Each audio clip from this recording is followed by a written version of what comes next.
सुनो सुनो बात, चलो बस बस बंद करो बात। तो देखो अब कंडीशनल प्रोबेबिलिटी बताना था ना आज। देखो तो कंडीशनल प्रोबेबिलिटी बताने के लिए आपको एक एग्जांपल दिया था कि एक क्लास में कुछ स्टूडेंट हैं, उसमें से आपको 30% मैथ में फेल हैं, 25% फिजिक्स में फेल हैं, और उसमें 5% हिंदी फिजिक्स और मैथ दोनों में फेल हैं। उनमें से एक स्टूडेंट को खड़ा किया जाता है, इस बात की पता है कि वो मैथ में फेल है तो फिजिक्स में फेल होने की संभावना, यदि फिजिक्स में फेल है तो मैथ में फेल होने की संभावना। ठीक है, तो ये क्या कहलाती थी? Conditional probability. इसको वो एग्जाम्पल दिया था ना, इस पर आधारित आप देखो डेफिनेशन और डेफिनेशन पर आधारित क्वेश्चन। आप देखो कंडीशनल प्रोबेबिलिटी, कंडीशनल, देखो वहां तो चमकने लगा होगा, कंडीशनल प्रोबेबिलिटी है। रुको बैठे रहो। हेलो, कंडीशनल प्रोबेबिलिटी, हाँ ठीक है, कंडीशनल प्रोबेबिलिटी ठीक है।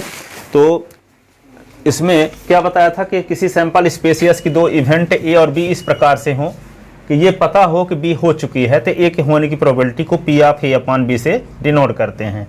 यदि मान लो ए हो चुकी है अब बी होने जा रही है, तो इसकी प्रोबेबिलिटी को P of B upon A से डिनोट करेंगे। इसको कैसे डिफाइन किए थे? P of A intersection B upon P of B. और इसको कैसे डिनोट करते हैं? P of B intersection A upon P of A. अब A intersection B, B intersection A equal होता है, तो यहाँ कोई जरूरी नहीं है कि बी इंटरसेक्शन ए लिखो, ए इंटरसेक्शन बी भी लिख सकते हो। ठीक है, अपॉन पी ऑफ ए। ठीक है, जो नीचे रहेगा वो नीचे ही रहेगा। ठीक है, तो यहाँ पे ये कंडीशनल प्रोबेबिलिटी की डेफिनेशन है, तो लिखते हैं इसको। कहाँ गया मेरा कपड़ा? तो let A and B are two event of sample space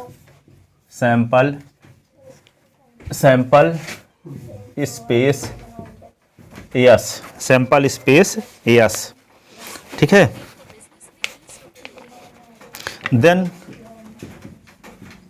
probability of event A, probability of event A, probability of event A when event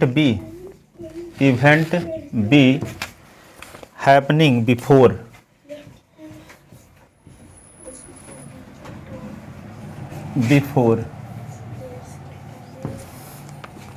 is called conditional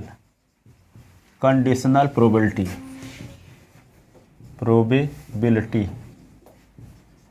It is denoted by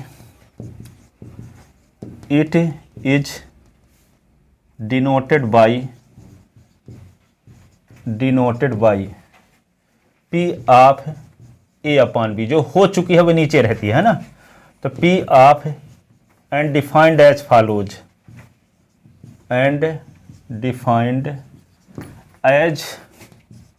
follows. कैसे defined करते हैं? P of A upon B is equal to P of A intersection B upon P of B।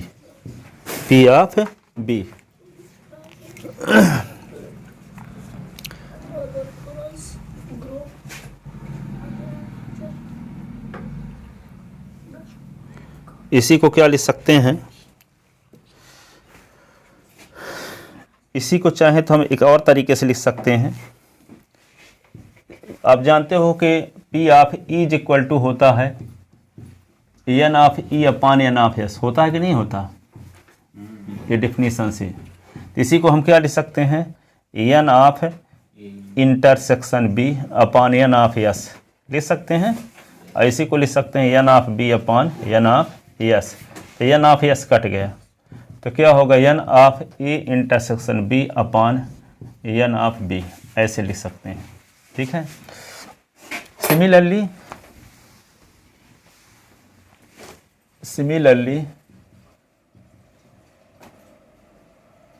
If event A happening before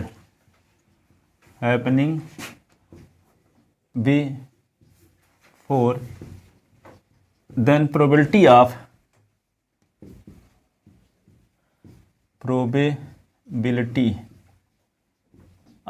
event B is called conditional probability.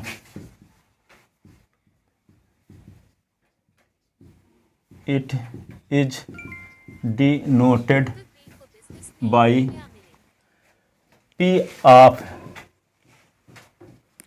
B upon A and defined as follows.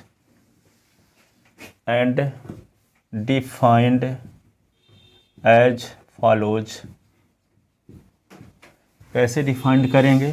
P of B upon A is equal to P of B intersection A upon P of A.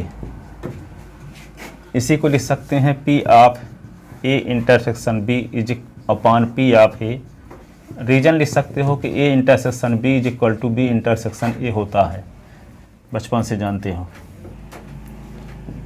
कि नहीं? अब इसी को probability की definition लगा दो तो N of A intersection B upon N of S. इसी को क्या लिख सकते हो? N of A upon N of S. तो एन ऑफ S भी कट गया इससे, तो क्या लिख सकते हो? N of A intersection B upon N of A. जो इवेंट हो चुकी है वो कंडीशनल प्रोबेबिलिटी के लिए सैंपल स्पेस का काम करेगी. जो नीचे होता है वही ना होता सैंपल स्पेस. तो जो कंडीशनल प्रोबेबिलिटी है उसके लिए जो इवेंट पहले हो चुकी है वो क्या करेगी? सैंपल स्पेस का काम करेगी. ठीक है. अब यहाँ पे देखो, लिख चुके इसको ना, यहाँ पे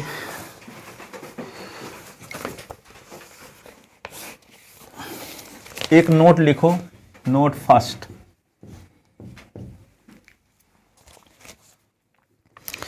P of S upon B is equal to क्या लिख सकते हो? P of S intersection B upon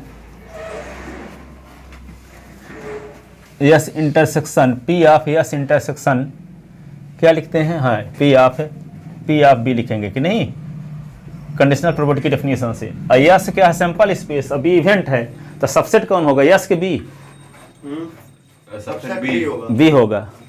तो यहाँ पे B क्या होगा? सबसेट होता है S का, इसलिए S intersection B is equal to क्या होगा? B.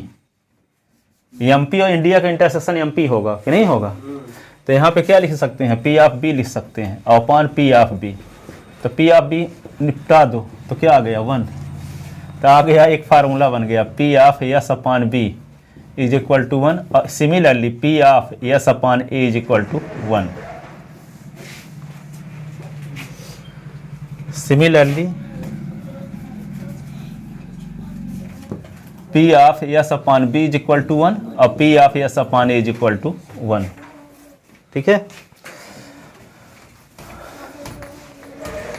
Note second.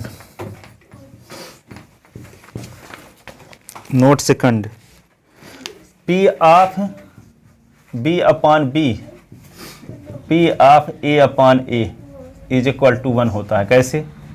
P of B upon B करोगे भी तो डेफिनेशन लगाओगे तो क्या आएगा? P of B intersection B upon P of B होगा. अब B और B का इंटरसेक्शन होगा क्या? B होगा. तो P of B upon P of B. ठीक है. तो ये इससे कट गया तो 1 आ गया. P of A upon A है तो इसी को ऐसे भी लिख सकते हो. P of A intersection A upon P of A. तो ये क्या होगा? P of A upon P of A is equal to 1. ठीक है. लिख लिया था ना?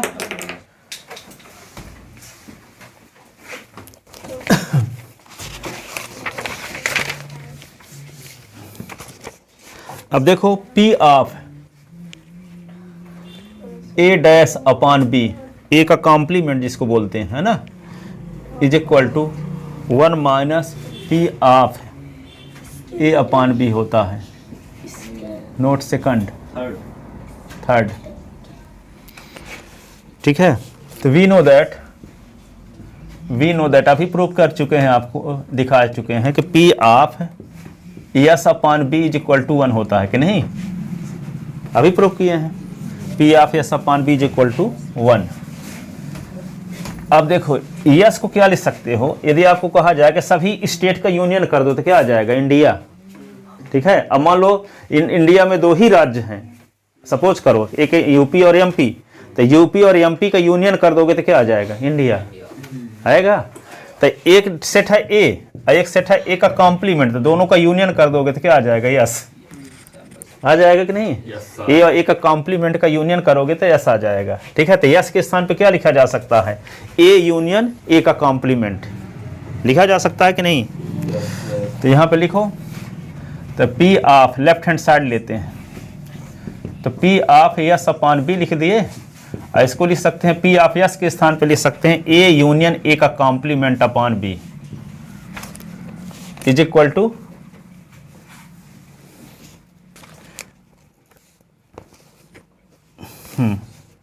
इज इक्वल टू, इसको लिख लेते हैं, लेफ्ट हैंड साइड लेकर नहीं चलो, दोनों साइड साथ लेकर चलते हैं तो अच्छा रहेगा, तो हमको ये ना प्रूव करना है।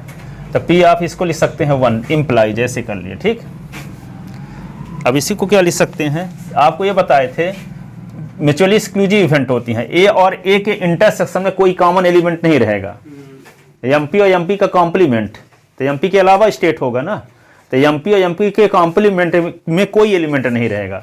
जैसे मान लो इवेंट डिजिट आने की प्रोबेबिलिटी, इवेंट का नाम ए है, तो इवेंट डिजिट ना आने की इवेंट जो होगी तो ए डैश होगी। ठीक है, तो इवेंट डिजिट तो 2 4 6, 2 4 6, और इवेंट डिजिट ना हो तो 1 3 5।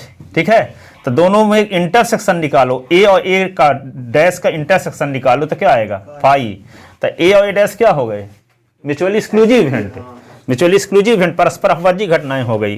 ठीक है, तो ऐसी कंडीशन में जब ए और ए डैश म्यूचुअली एक्सक्लूसिव इवेंट होती हैं, तो पी ऑफ आपको एक फार्मूला बताया था, P of A dash union A union A dash is equal to क्या बताया था, P of A plus P of A dash बताया था।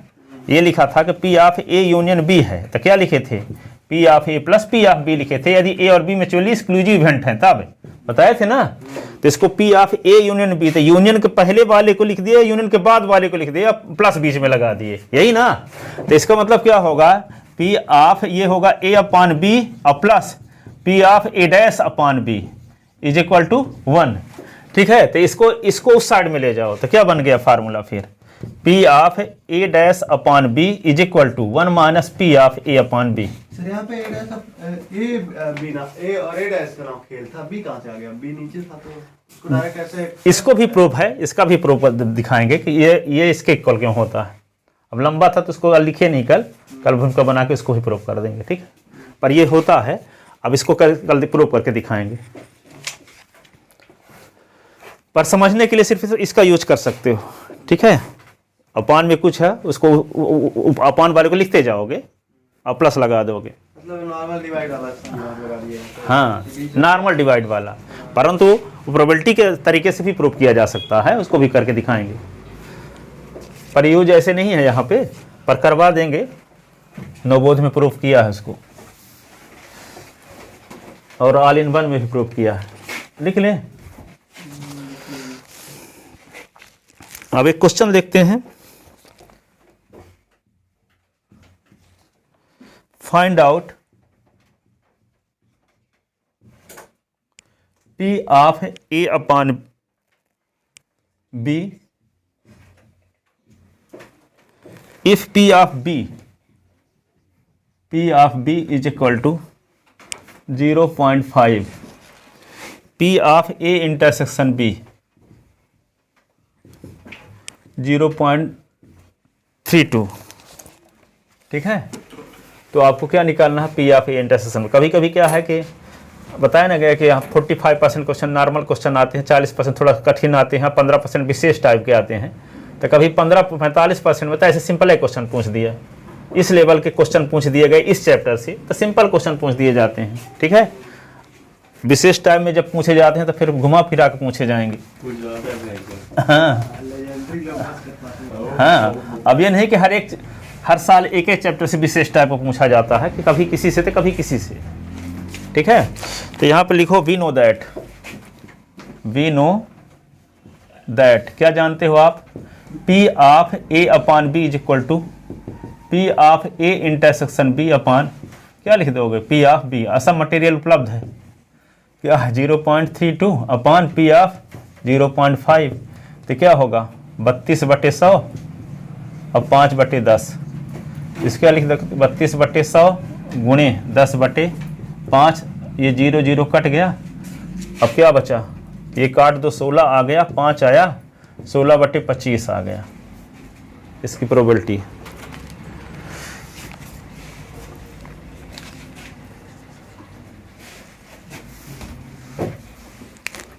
क्वेश्चन नंबर दूसरा देखो, find P of A union B if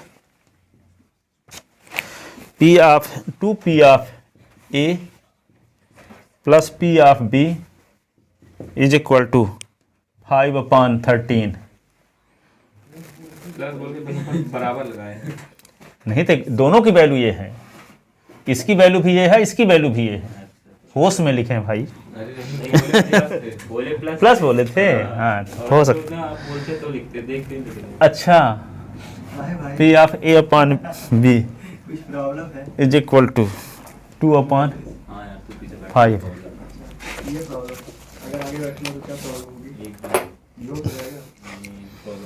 देखो आगे, यस यस आगे बैठना तो क्या लिखोगे, सिंस गिवन दैट क्या दिया है आपके पास, सुनो, 2P of A is equal to P of B is equal to 5/13। It means 2P of A is equal to 5/13 and P of B is equal to 5/13। तो P of A is equal to क्या होगा, 5/13 into 2 and P of B is equal to 5/13।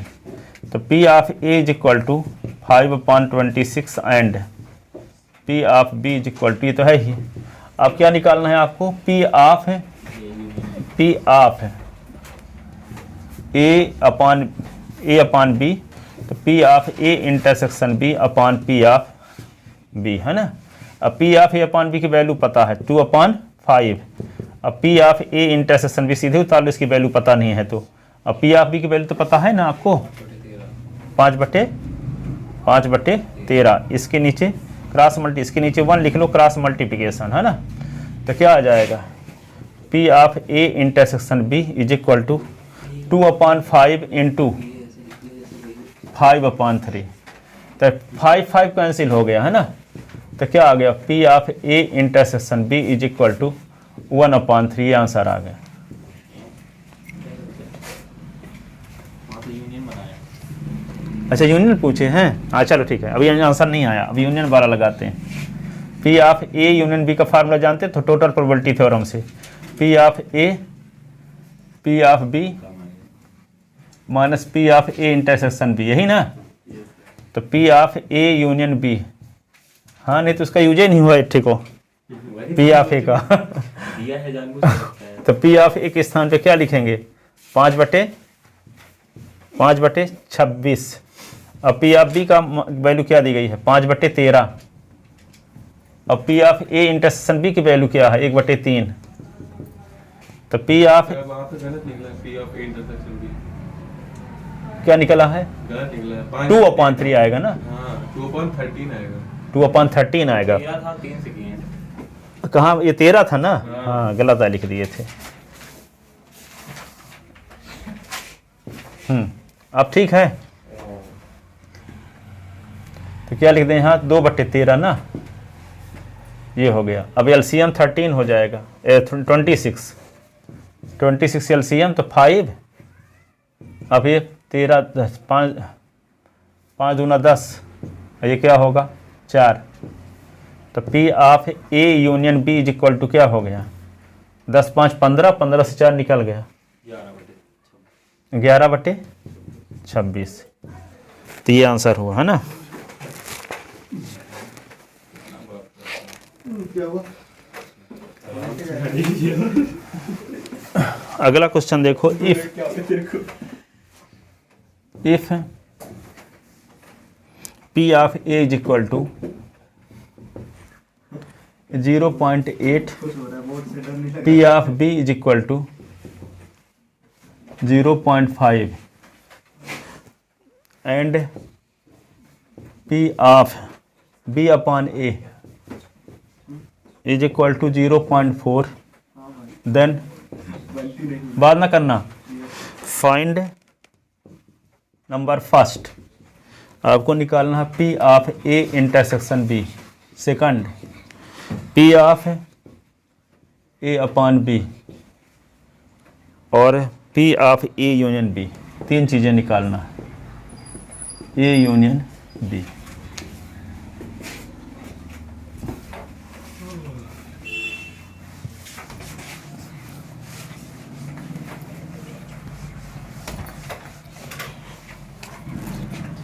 ठीक है, तो क्या निकाल लोगे सबसे पहले, P of B upon A की मदद से इंटरसेक्शन निकाल लोगे। ठीक है, तो since given that P of B upon A is equal to 0.4, तो इसमें लेफ्ट साइड में फार्मूला लगा दो, P ऑफ क्या होगा, B intersection A upon P of A is equal to 0.4। इसी को क्या लिख सकते हैं, P of A intersection B, अब P ऑफ A की वैल्यू पता होगी शायद, नहीं है, 0.8, 0.4, तो P of A intersection B is equal to 0.8 into 0.4, तो P of A intersection B is equal to क्या होगा, 8 चौक 32, 0.32, यही ना। अब क्या निकालना है आपको, P of B upon A निकालना है, P A अपॉन B निकालना है ना, P ऑफ A इंटरसेक्शन भी तो आ गया, अब सेकंड पहला पार्ट, अब सेकंड पार्ट निकालते हैं, ये पहला पार्ट की आंसर आ गया, सेकंड पार्ट में देखते हैं P of A upon B का क्या फार्मूला है, बोलो, P of A intersection B upon P of B, यही ना। अब P of A intersection B इसी दिन के लिए निकाले, 0.32 अपॉन P ऑफ B की वैल्यू क्या है, 0.5, तो 32/100 गुणे क्या होगा, 10/5, 0 0 कट गया, ये आ जाएगा 5 और ये क्या आ जाएगा 16, 16/25, ये आंसर आ गया। तीसरा क्या निकालना है, P ऑफ, तीसरा ये निकालना है P of A union B is equal to P of A plus P of B, P of A intersection B by total probability theorem, P of A union B, तो P of A की value क्या है, P of A की value क्या है, 0.8, 0.5 minus intersection की value 16 नहीं, intersection की वैल्यू दी 0.32, तो P of A union B is equal to क्या आ जाएगा, ये 8 5 13, 1.3 माइनस 0.32, तो क्या होगा 1.30, सब्ट्रैक्ट कर दो 0.32, 0. प्रोबेबिलिटी तो 1 से ज्यादा होती नहीं थी ना, तो प्रोबेबिलिटी थोड़ी है अभी, प्रोबेबिलिटी कहाँ है अभी तो कैलकुलेशन कर रहे हैं, वो प्रोबेबिलिटी 0 से कम ही आएगी, अभी 0.32 माइनस 32 सब्ट्रैक्ट भी तो करना है, तो क्या आएगा 0.98, हो तो गई कम, ये प्रोबेबिलिटी है।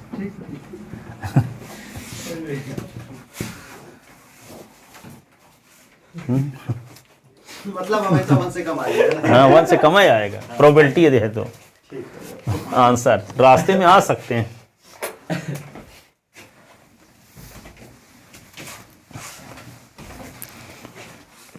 अगला क्वेश्चन लिखो इठो, इन ए फैक्ट्री लिखते हैं हम, इन ए फैक्ट्री हो गया, तो आप भी लिखवे करोगे ना, 8% bulb are in red colour, COLOUR of total production of total production and 2% bulb are red, bulb बता रहे हैं, bulb are red but fuse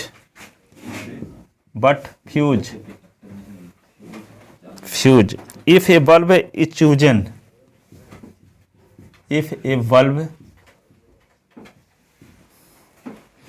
is chosen at random, अपनी इच्छा से एक बल्ब को निकालते हैं, चूज करते हैं at random, then find the probability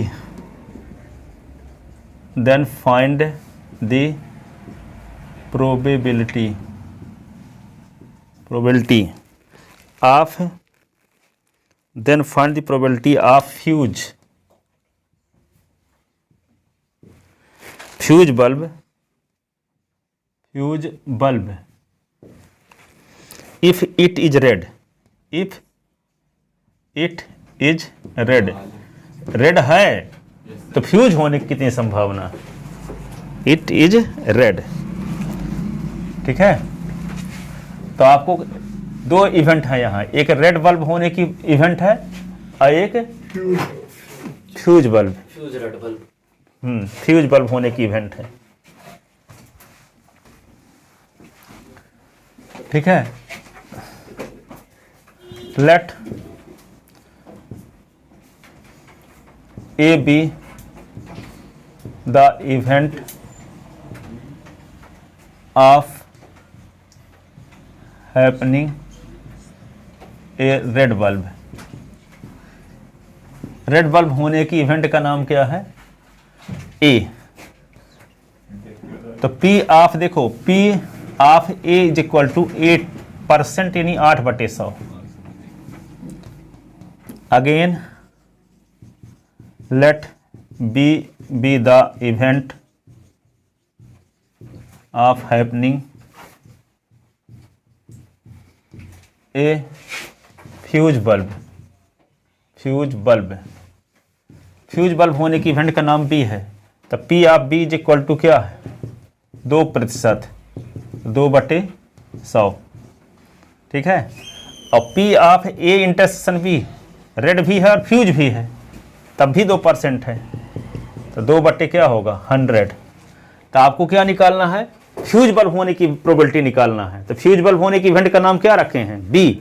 तो पी ऑफ बी अपॉन ए निकालना है, जबकि रेड है तो फ्यूज बल्ब होने की प्रोबेबिलिटी क्या है, तो जो इवेंट हो चुकी है वो नीचे और जो होने जा रही है उसको ऊपर।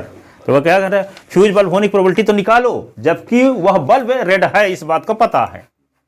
ठीक है, तो आपको निकालना है so required probability,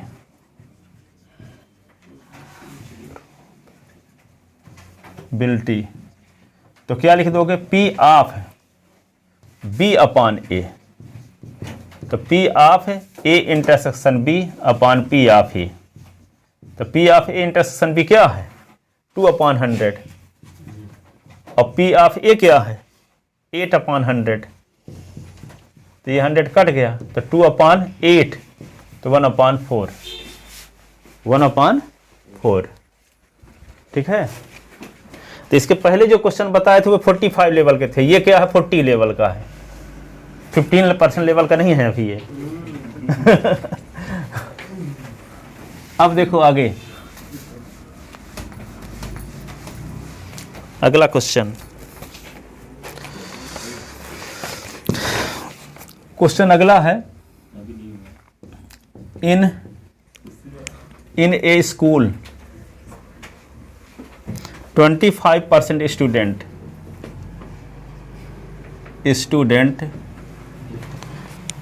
students fail in math, 15% fail in physics and 10% fail in both, 10% fail in both, ठीक है। A student is chosen, student is chosen at random, अपनी इच्छा से, at random, then find the probability that, then find the probability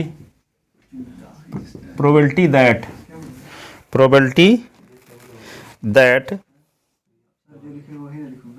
क्या chosen, CHOSEN,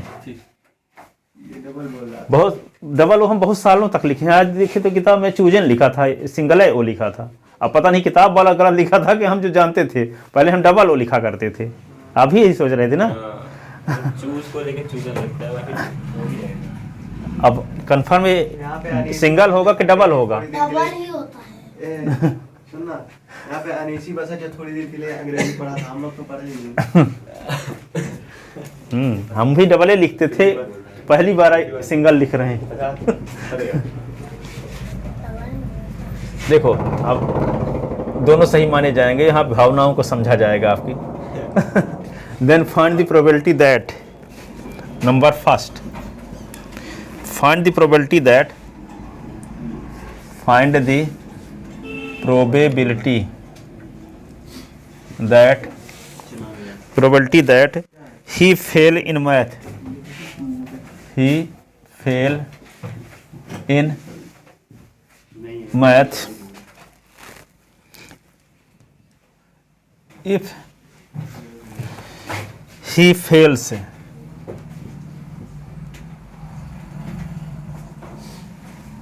in physics। दूसरा क्या हो गया? यही वाला सही है। तो find the probability that he fail in physics if he fails in maths.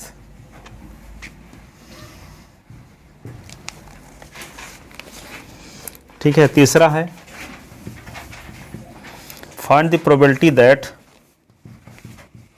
Find the probability that he fail in math और फिजिक्स, ही फेल मैथ यूनियन मैथ और फिजिक्स,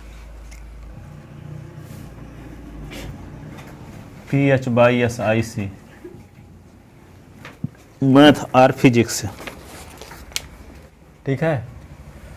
मैथ वाली इवेंट को एम से, फिजिक्स वाली को P से denote कर लेते हैं अपनी सुविधा अनुसार। ए भी मान सकते हो, जैसी आपकी इच्छा। ठीक है। Let M be the event of student fail in maths. ठीक है। तो P ऑफ एम इज इक्वल टू 25% है, मैथ में फेल है। 25% को 25/100 भी लिख सकते हो। Capital P B the event of student fail in physics,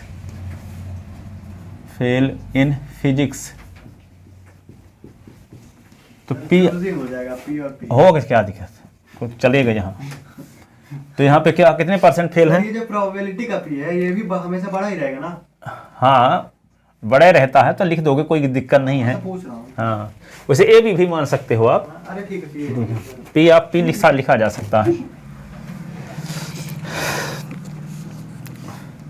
तो 15% था ना, तो 15/100 15/100, ठीक है।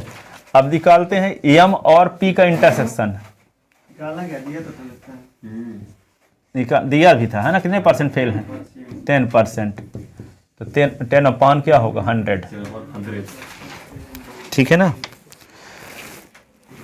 तो पहले नंबर का आंसर देखो, probability that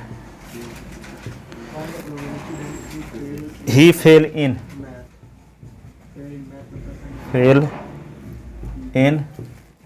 maths if he fail in physics, जो हो चुका वो लीजिए। in physics PHYSIC, तो इसको रिनोट किससे करेंगे?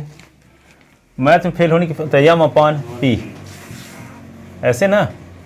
तो पी आप क्या लिखोगे? M intersection P upon P of P, ऐसे ना। तो P of M intersection P क्या है? 10/100। अब पी आप पी क्या है? 15/100। ये 100 काट दो तो 10/15, तो 2/5, ठीक है। सेकंड प्रोबेबिलिटी, 2/5 हाँ 3 आएगा कैसे करते हाँ 2/3 है। 5 हम बोल दिए, हैं? लिखे भी 5 ही थे। हाँ। तू अपना कर रहा भाई। Probability that he fail in physics PHYSIC if he fails in math, तो P अपान एम, तो क्या लिखोगे? P intersection P of M. तो इंटरसेक्शन में क्या था? 10/100, 10/100। इसका क्या? 25/100 कट गया तो क्या आएगा? 10/25, तो 2/5 इसमें आएगा, है ना। अब तीसरा क्या है? तीसरा मैथ और फिजिक्स दोनों था ना। The probability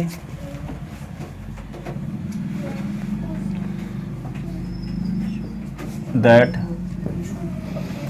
he fails